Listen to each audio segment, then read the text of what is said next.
Hey, this is Matt. Once again, we're back to another video, and this is another paid request for Jack Thompson. Thank you so much for that. And for those that are interested in requesting any type of videos, feel free to send it either directly to my PayPal or join my Patreon. I do have a Cash App as well. All links are down below in the info box. I'll get to it as soon as I can. And before I go on, what the hell happened to Cuba Gooding Jr.? What happened to this guy? Apparently now he's on allegations by the same people accusing P. Diddy. And apparently he's been another... What the hell happened to this guy, man? I remember liking his early stuff and like Boys in the Hood and Judgment Night. I think that's a very underrated, criminally underrated film with him and Emilio Estevez and Dennis Leary. He was in As Good as It Gets. But he won an Oscar for Jerry Maguire, which I never understood that win. For Best Supporting Actor. I'm like, he yelled, what? Show me the money 7 times? And thus he gets an Oscar? So Tim Robbins can't get nominated for Jacob's Ladder. So John Cho can't get nominated for Searching. So a number of other films I like to think of, they can't get nominated. But not only does he get nominated, but wins. Because he says, show me the money. 8, 9 times? Well, actually, probably like 20 times in that. Why? That was always one of the more confusing Oscar wins for me. Confusing. And then he would do these films after that win. Chill Factor I actually don't mind for what it is, but it bombed. Boat Trip? Why the hell would you look at the script and go, yeah, let's do Boat Trip? What is it, the Fighting Temptations and like all this other, like Daddy Day Camp? I'm like, what the hell? Why? And so these films started bombing. So they went direct to video star. And I guess he got successful enough that he got a lot of them. There was like Endgame, which I think was supposed to go in theaters, but then they like, nah, this ain't worth it. That was what he did with James Woods, and he's like part of the Secret Service agency. There was what, Hero Wanted, there was The Way of War, there was Lion Watch, there was Hardwired. There ones he did with Christian Slater, ones he did with Val Kilmer.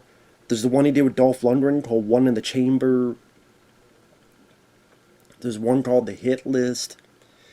There was one called The Devil's Tomb that I remember not minding that film, actually. Although I haven't seen that film in forever, so I don't remember why I didn't mind it, but I remember not minding it for some reason. Granted, when Cuba Gooding Jr. is trying to be very tough, so he's trying to be very, low-key, and his voice trying to be down to here, it's like, I don't know if you're the right guy. But I guess for some reason, I remember not minding in that film. I don't remember why, because I haven't seen that film since probably it came out, because they worked at the video store at that time. So I would just rent these for free and just watch whatever. But the one we're talking about is Ticking Clock from 2011 from Ernie, so no Bert, but Ernie Barbarash, can you do the fandango? Barbarash, who did a film or two I liked. 6 Bullets with Van Damme is actually pretty good, but he also did Assassination Games, which has the piss yellow filter and so disappointing with Scott Adkins and Van Damme. It's just a boring movie. And then Cube Zero, like he did a lot of other films. I'm like, what the fuck is this? So I think he did Van Damme's Pound of Flesh, which was really disappointing. So the plot here is Cuba Gooding Jr., which I'm like, what the hell happened to you, dude? Is an investigative reporter with all the cliche tropes. He's an alcoholic. He's separated from his wife and kid. He has a mistress. He is a rebel. With the cops, you have the cop who's the buddy, and then you have the cop who is mad at him because he wrote something bad about cops long ago, so he's got a grudge against him. All he needed was the boss that yells at him and says, "Give me your well, can't say badge, but you're fired." All he needed was just the yelling boss. And like I said, other than the rare occasion, I don't feel like Cuba is comfortable in these type of roles. It feels like he's more. I mean,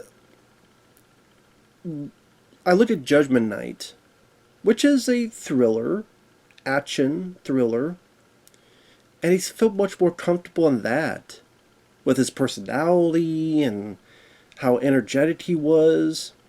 But when he's trying to be very straight, very serious, and contemplating with that voice, I said, there are exceptions. Like everything has exceptions, but for the most part, he just doesn't seem as natural or comfortable in that type of role. You know, his serious voice. Maybe that's just me. So someone starts killing people, including his mistress, who is his prosecutor, and he listens to what's going on because he sees the killer, chases after him. The kill's played by Neal McDonough, which he was Bison and M. Bison, that Street Fighter Legend of Chun-Li movie. He was in. He's been in quite a few. He was in Captain America, the First Avenger. He was in that awful Al Pacino film, 88 Minutes. He's one of those actors that 9 times out of 10, if he's in a movie, the film sucks. I say 9 times because, like, Captain America was a good movie. You know, like I said, there's exceptions, but like I said, let me look up Neal McDonough, actually. I'm just curious about something. I'm going to look up his filmography.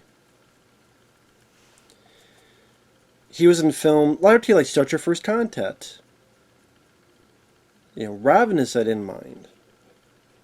But then he was in The Hitcher remake, and in 88 Minutes, and Street Fighter Legend of Chun-Li, and Red 2, and Paul Blart Mall Cop 2.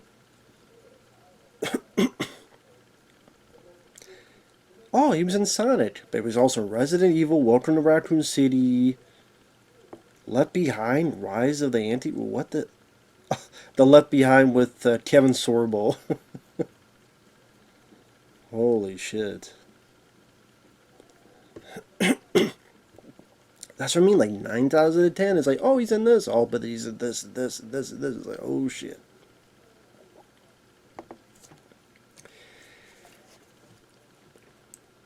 So Neal McDonough is a serial killer. We see him at the beginning, killed a mom in a bathtub and picks up the baby. And you wonder what he's going to do with it. And then cut to credits, and then we're here now. Like I said, Cuba Gooding Jr. follows a guy, finds him in the alley, gets his ass kicked. When he goes up, the guy's vanished. Doesn't know how.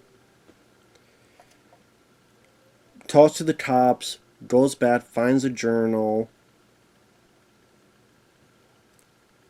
Now, why he doesn't just give the journal... Well, he doesn't give the journal to the cops, like, oh, I don't believe him. But you have your good cop. Why don't you just show the good cop the journal? Here's the journal. Look at this. I found the journal. Look at what he's got written down. Look at all these dates. Look, you have this evidence.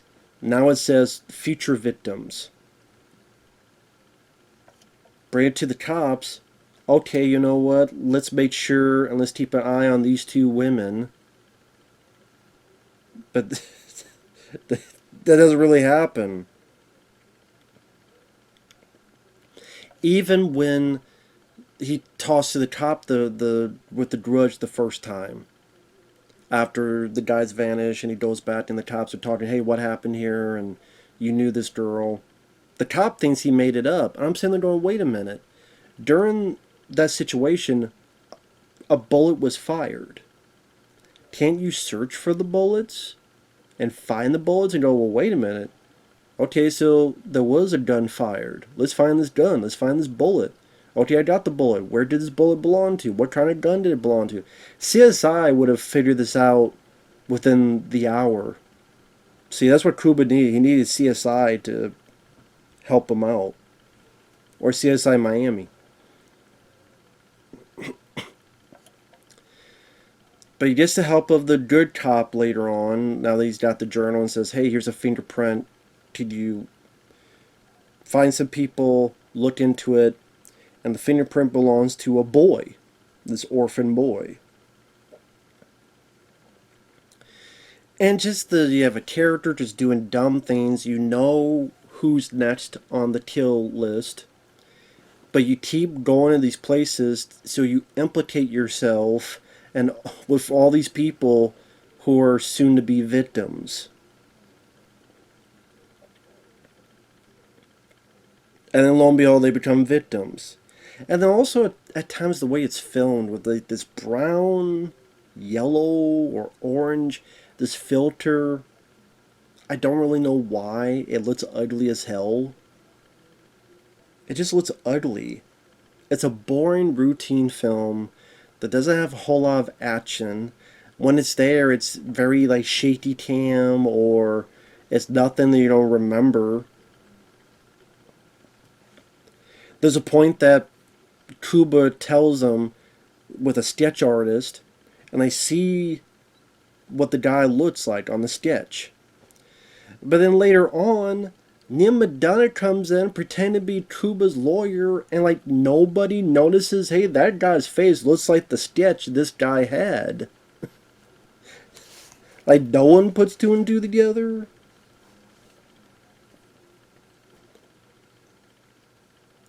Before that, he does meet the orphan boy and takes him out to like the zoo or something, and the kid's like, oh, you know, I could build a spaceship, baby, and go back to the past.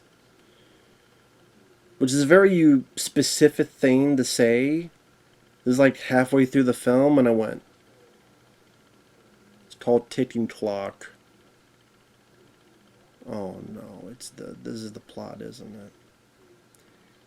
Spoiler, it is. Neal McDonough is that little boy. Neal McDonough is a time traveler who's going back and killing these people to try to fix his life. Because apparently, like, the prosecutor made it so that he had to live with this person, and the mother was abusive, and then I guess the aunt or whoever the hell, they were also abusive, and then the little kid, Cuba finds out the little kid has this little secret trunk with all these animals that he dissected and killed. And of course, Cuba's like, what the fuck? I wish he said that, but he didn't. But he's like, and he's like, you don't understand, I hate you.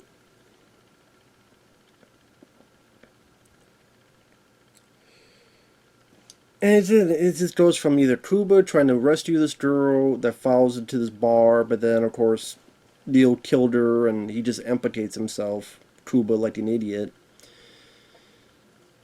Or Neal McDonough decides, you know what, I'm going to teleport you out of the police station because I think the way is my younger self needs to kill you, and then he'll be a hero.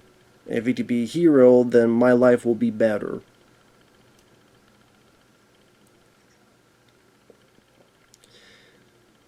But Cuba then goes to the kid and tossed him for a bit. I guess because even though the kid yelled and said, I never want to see you again, you piece of shit. I guess because Cuba went back for him, he's like, oh, you're my best friend now. So then Neal McDonough, if you're going, Matt, this sounds confusing. Well, it's not confusing, it's just shit. Goes to the rooftop. Neal has someone tied up there.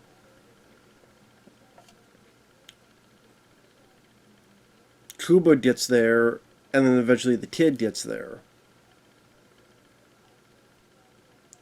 Neal McDonough shoots Cuba Before he does, the kid grabs him and Neal hits him.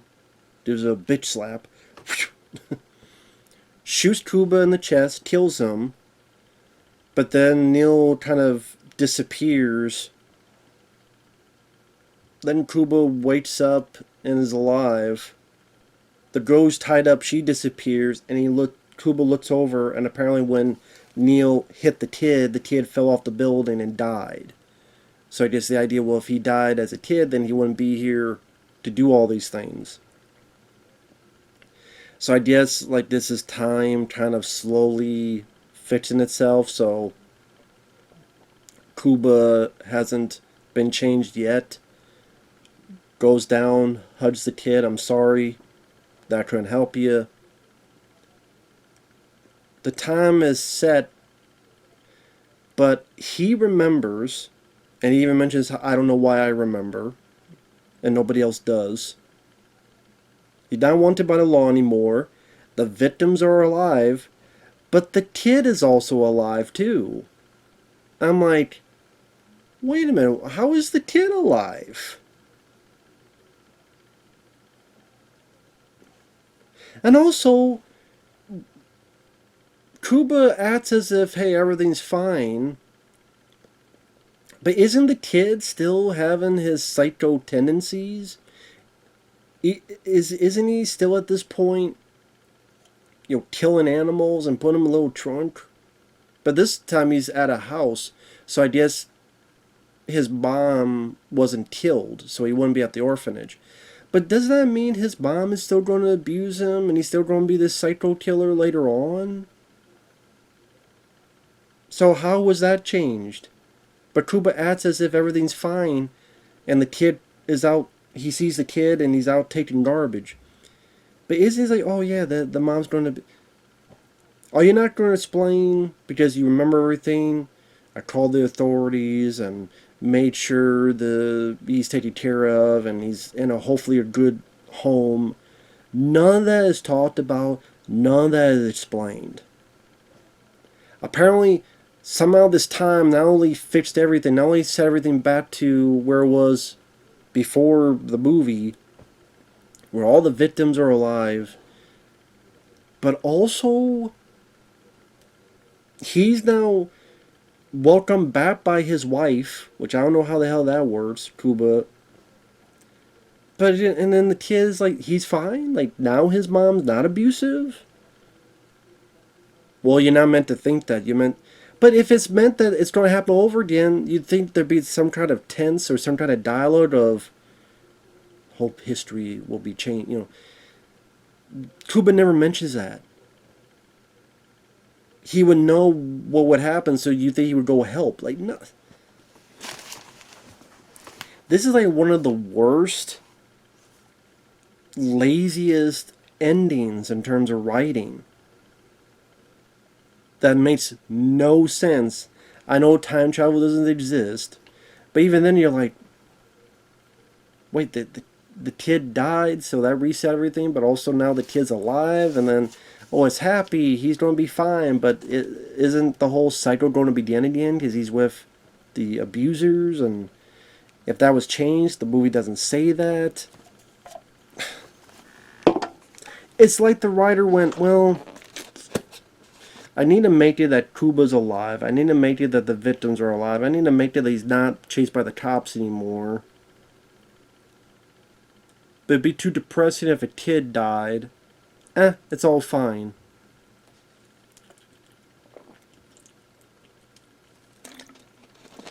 But what about the other stuff?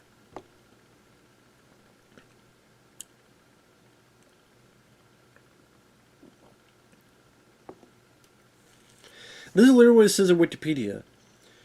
He drives home. Since the kid, James, died at age 11, he never became Teach, the serial killer. Each victim is shown alive, including James, back with his mother again. Yeah, but he's back with his mother again. That means his mother's an abuser, and that means his mom is going to do crap to him. He's going to be a killer yet again. Like how the very first cycle went. But the movie's too stupid to figure that out. I know, I'm talking more about that because it's such a dumb ending than the rest of the movie, because the rest of the movies is very boring, routine. I hate the way it looks. It looks ugly with the filters. Cuba, at times, looks like he's sleepwalking. Like, he barely wants to be there. There's no fire, no energy to his performance. The direction is severely lackluster. And now that I said that, what is every film Ernie Barbarash has done? Cube Zero. Stir of Echoes 2, The Homecoming with Rob Lowe. They Wait. Hardwired with Cuba. Ticking Clock. Assassination Games, which sucked. And I think this film sucks. Stir of Echoes Homecoming, I swear I've seen that before and I thought it sucked. Six Bullets I like, so sun shines on a dog's ass every once in a while. Falcon Rising, I remember that being okay. Pound of Flesh sucked. And then the rest is like A Royal Winter, Christmas Inheritance, Holiday in the Wild, Christmas in Rome, Too Close for Christmas, The Great Christmas Switch, something called Heat Wave.